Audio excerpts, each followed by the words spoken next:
नमस्कार. मी उद्धव जंगू पाटील पुसनर उर्फ राजूबाई सांगतात मला.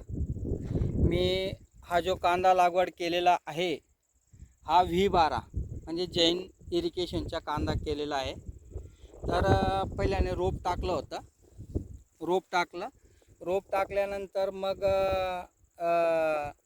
ते रोप अनुपान आर स्प्रे केला, एक बुरशीनाशक स्प्रे केला होता. त्याच्यानंतर मग लागवडच्या वेळेस अनुपान पुन्हा स्प्रे केला.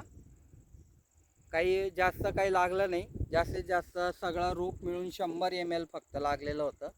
त्याच्यानंतर लागवड झाली. लागवड झाल्यानंतर 15 दिवसात 1 बॉटल अनुपान एकरी आणि 1 बॉटल पल्लव ऊर्जा असं जमिनीतून मी फ्लड पाणीद्वारे दिलं. त्याच्यानंतर मग अनुपानचा स्प्रे केला, पुन्हा अनुपानचा स्प्रे केला. त्याच्यानंतर परत एक बॉटल अनुपान आणि अनुपान दिलं पहिल्याने. नंतर अनुपान आर दिलं ड्रीप तोपर्यंत टाकली गेली होती, ड्रीपमधून ते दिलं. त्याच्यानंतर एक वेळेस मी जीवामृत दिलं, एक वेळेस फक्त सास दिली आणि त्याच्यानंतर आता परत एक अनुपानचा स्प्रे बाकी आहे. जर याच्यापेक्षा जो कांदा आहे हा माझ्या फक्त 85 दिवसाचा कांदा आहे आणि प्रत्येक जे रूट असतं हे कांद्याला एवढं रूट नसतं.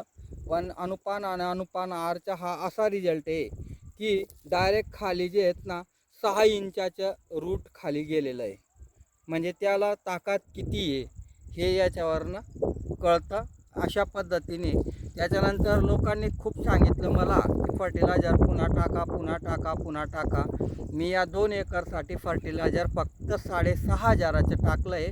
ते पण लोकांनी खूप फोर्स केला त्याच्यासाठी टाकलं आहे, नाही तर माझी तीही इच्छा नव्हती.